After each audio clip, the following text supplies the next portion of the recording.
Meat. That's the first thing that comes to mind when most of us hear the word halal. And while the Islamically correct slaughter of animals and a no to pork are of course part of it, the global halal industry reaches far beyond the slaughterhouses, including services and business like pharmaceuticals, financing and even internet search engines. Business all in all estimated at over $2 trillion annually.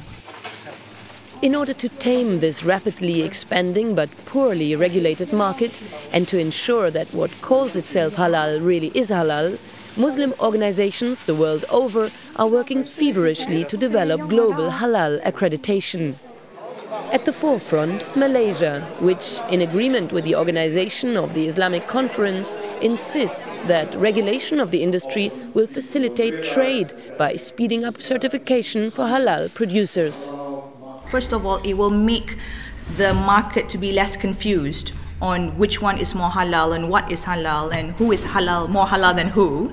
And this will help businesses because they have a symbol that shows them halal as a quality standard, which is not only a religious component.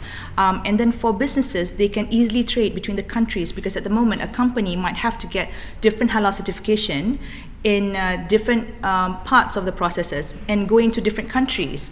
And it's actually not conducive to a global industry at all. Some European countries, like Germany, even with a population of over 4 million Muslims, have been slow to catch on to the halal bandwagon.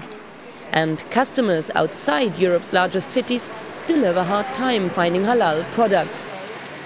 In France, businesses don't hesitate to invest in halal communication. We didn't have this in other European countries. So probably this is not visible enough, and we don't have strong companies engaged in this field yet. Maybe they fear something. Maybe they fear the backlash of the other part of the population, but we don't have so in other countries.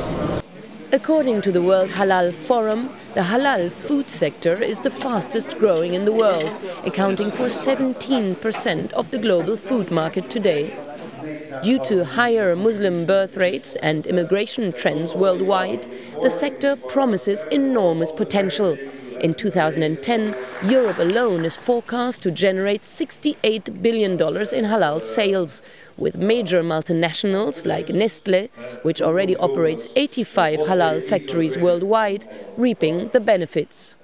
Today we do over $5 billion of halal food and beverage products. Depending on the countries in Asia, Africa, Middle East, we are growing anything between 8 and 12%. If we look at Europe, which is a more fairly new market, we are growing 20–25%.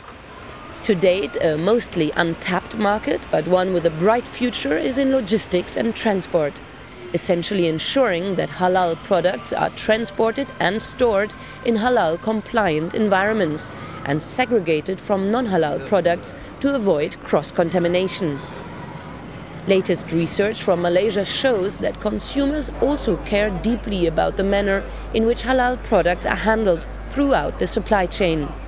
The consumer finds it important. About 95% of the Muslim consumers wants a halal logistics system in place. And of course, another important question is then, is the consumer willing to pay for it? Yeah, because the industry say, well, we put a lot of effort in this, cleaning procedures in place, dedicated facilities, some dedication of transport. So can we charge a higher price to the consumer? And I think the good news is that the consumer is willing to pay for this. A few months ago, the world's first halal search engine launched on the internet, born out of the need, its creators say, to make surfing the net safe and void of explicit content for Muslims. What we provide is a search portal with an additional filter so that the results fetched from our search portal for the keywords we're looking are safe and clean. For example, what we really filter a lot is pornography.